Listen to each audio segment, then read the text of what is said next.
வணக்க மக்களே, வாழ்க வளமுடன். நல்லதே நினைப்போம், நல்லதே நடக்கட்டும். சனி பார்வை 3, 7, 10. இந்த வீடியோவில் நம்ம எதை பற்றி பார்க்க போகிறோம் அப்படின்னா, திருமண தடை இருக்கா? உங்கள் ஜாதகத்தை நீங்கள் எடுத்துக்கிறீங்க. உங்களுக்கு ரொம்ப வரன் பார்க்குறவங்க, ஆனால் வரன் ஜாதகம் பொருத்தம் இருந்தால் ஏதேனும் ஒரு காரணத்தால் தட்டி போகுது. மாப்பிள்ளைக்கு பொண்ணை பிடிச்சிருந்தா, இல்லை பொண்ணுக்கு மாப்பிள்ளையை பிடிச்சிருந்தா ஜாதகம் பொருத்தம் இல்லை. இப்படி ஏதேனும் ஒரு காரணத்தால திருமணம் இனிமேல் நடக்குமா அப்படின்னு உங்க மனசுக்குள்ள ஒரு சின்ன அச்சம் தோன்றினாலும் சரி, இல்ல ஜாதகத்தை தூக்கி தூக்கி அலைஞ்சு என்னடா இது, நம்ம பொண்ணுக்கு திருமணம் நடக்காம போயிருமோ, நம்ம பையனுக்கு திருமணம் நடக்காம போயிருமோ, எதுவுமே செட் ஆக மாட்டேங்குதே, ஏதாவது ஒன்று சொல்றாங்க, ஏதாவது ஒரு குறை இருக்கு, நம்மளும் எல்லா பரிகாரமும் பண்ணி பார்த்துட்டோமே அப்படின்னு நினைக்கிறீங்களா? கண்டிப்பா நான் ஜாதகத்தை நம்ம இந்த வீடியோ பார்க்குறேன் அப்படின்னா ஜாதகத்தை தூக்கி முன்னாடி வச்சுக்கிறேங்க. அப்பதான் நான் சொல்லும் போது உங்களுக்கு புரியும். அதாவது நான் ஏன் இப்போ சனி பார்வை 3, 7, 10 போட்டு சனியை மட்டும் அந்த பகவானை மட்டும் வச்சிருக்கேன் இல்லையா? இப்போ கும்பத்தில் இருக்காருன்னு வச்சுக்கிறேன். நான் இப்போ கோச்சாரத்தில் இப்போ இங்கே தான் இருக்காரு. இப்போ உனக்கு சனி ஒரு இடத்துல இருக்கார், ஏதேனும் ஒரு கட்டத்தில் ஒரு இடத்துல இருக்கார். உங்களுக்கு இந்த 12 ராசியில எந்த லக்கணமா வேண்டுமானாலும் இருக்கட்டும், ராசியா வேண்டுமானாலும் இருக்கட்டும், நான் சொல்லக்கூடிய விஷயம் உங்களுடைய ஜாதகத்துல ஒத்து வருதா? அப்படி ஒத்து அப்படி இருக்கு, ஆனா நீங்க சொல்ற மாதிரி திருமண தடை இருக்கு அப்படின்னா எளிமையான ஒரு வழிதாங்க. என்ன, உங்க லக்கணத்தை நான் தெரிஞ்சுக்கிறணும், உங்க லக்கண புள்ளி நட்சத்திரத்தை நான் தெரிஞ்சுக்கிறணும். அதுக்கு ஒரு மூலிகை எடுத்து, அதுக்கு ஒரு சின்ன காப்பு கொடுத்து மூலிகை எடுத்து அதுக்கு ஒரு பூஜை, அவ்வளவுதான். அந்த வேறு, அந்த மூலிகையுடைய வேறு, அந்த யாரு திருமணம் ஆகலையோ அவங்க கையில ஒரு 48 நாள் கட்டியிருந்தா போதுங்க. அது தாயத்திலேயோ இல்லை ஏதேனும் ரூபத்திலேயோ நம்ம வச்சு கட்டிக்கலாம். பெரும்பாலும் தாயத்தில் போட்டுக்கலாம், இல்லைன்னா சின்ன ஒரு பட்டு நூல் வச்சு சுற்றி கூட போட்டுக்கலாம். அது 48 நாள் அவங்களுடைய உடம்புல அது இருக்கணும், கையில் இருக்கணும். அதுக்குள்ள ஒரு நல்ல ரிசல்ட் கிடைக்கும். சரி, முதல்ல நம்ம வீடியோ பார்க்கலாம். என்ன பிரச்சனை இருந்தா திருமண தடை இருக்கு, ரொம்ப கடுமையா இருக்கு, எவ்வளவுதான் என்னதான் செஞ்சாலும் அதுக்கு தீர்வே கிடைக்கல அப்படிங்கிற பார்க்க போறோம். ஹிட் பண்ணாம, அதாவது வீடியோ தள்ளி விடாம முழுமையா பார்த்தியா அப்படின்னா நான் சொல்லக்கூடிய விஷயம் உங்களுக்கு புரியும். ஏன்னா நீங்க ஜாதகத்தை கையில் எடுத்து வச்சிருப்பீங்க, அவ பார்க்கும்போது உங்களுக்கு புரியும். சரிங்களா? இப்ப சனி பகவானுக்கு 3, 7, 10 பார்வைகள் உண்டு. இப்ப இந்த கட்டத்துல இங்க கும்பராசியில சனி பகவான் இருக்கார். உங்களுடைய ஜாதகத்துல எங்க இருந்தாலும் சரி நோட் பண்ணிக்கிறேங்க. சனி இருக்கிற இடத்துல இருந்து நல்லா பாத்துக்கிறீங்க. நான் இங்க இருந்து சொல்றேன், நீங்க உங்களுடைய ஜாதகத்துல எங்க இருக்காரு அங்க 1, அதான் 1ஆம் இடம்.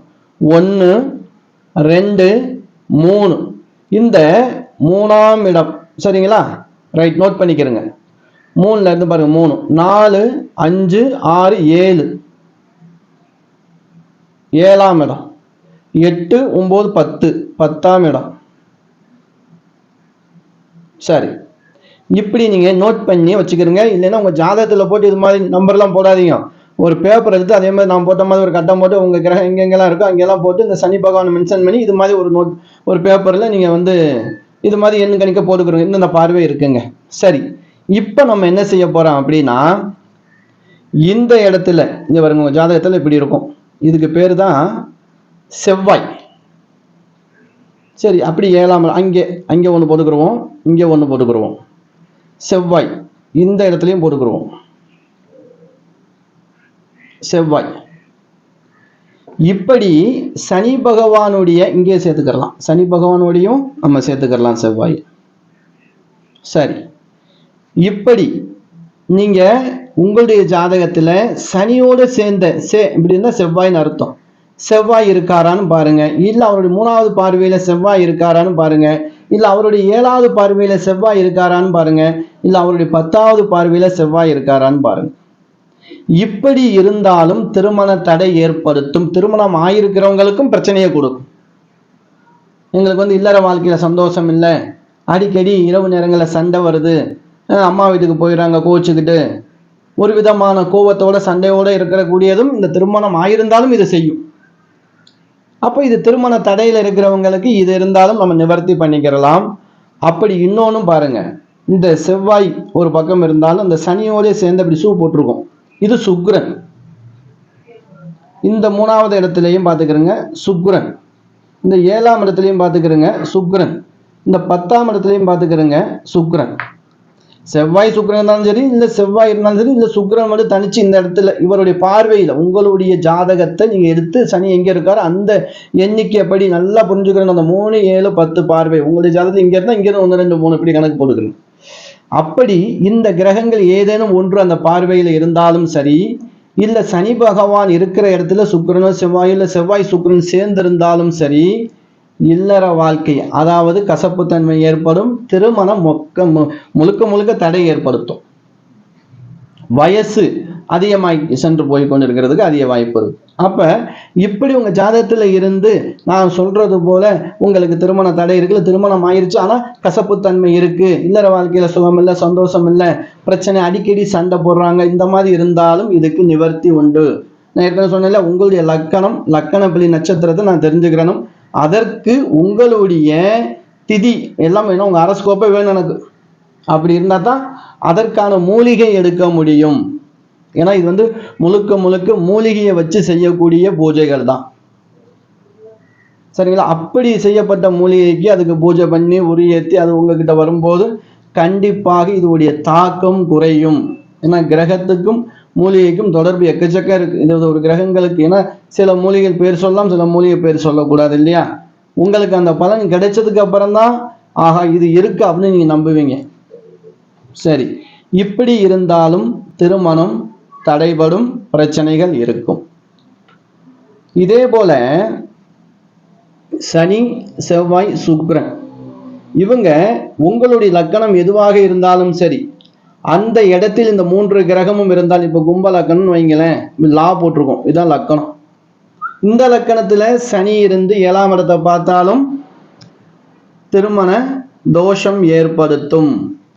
இதுவே இந்த லக்கணம் இல்லை, சிம்ம லக்கணம் ஒருத்தருக்கு இருக்கு. இந்த லக்கணத்திலிருந்து இந்த சனியோ இல்லை செவ்வாயோ சுக்கிரனோ இருந்தாலும் சரி, இல்லை சனி பார்த்து சுக்கிரன் இருந்தாலும் சரி, இதுவும் திருமண தடையும் திருமண வாழ்க்கையில கசப்புத்தன்மையும் ஏற்படுத்தும். அப்ப நம்ம என்ன செய்யணும்? இந்த உங்களுடைய ஜாதகத்தை நீங்க இப்ப பார்த்துட்டு இருக்கீங்க அப்படின்னா இது போல இருக்கா அப்படின்னு பார்த்துக்கிறீங்க. இதை விட முக்கியமானது என்ன அப்படின்னா, ராகு கேதும் இதுல சேர்றாங்க. இப்ப இந்த இடத்துல சனியோடு, அதாவது உங்களுக்கு லக்கணம் எந்த லக்கணமா வேண்டாமாலும் இருக்கட்டும், நான் இப்ப இந்த கும்ப லக்கணம் வச்சிருக்கேன்னா இந்த கும்ப லக்கணத்திலேயே ராகு பிளஸ் 7 கேது இருந்தாலும் திருமண தடை உண்டு பண்ணும். பெண்களுக்கு 8ஆம் இடத்துல கேதோ இல்ல ராகோ இருந்தாலும் திருமண தடை இல்லை அப்படின்னா வாழ்க்கையில யுத்தமும் பிரச்சனையும் கண்டிப்பாக இருக்கும்.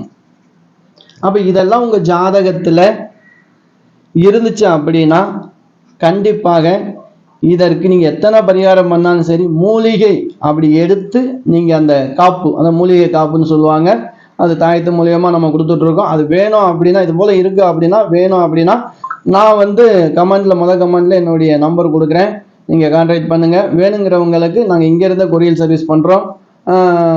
அதுக்கான என்ன இதுவோ அதை நான் உங்களுக்கு சொல்றேன், நீங்க அது மட்டும் செஞ்சா போதும்.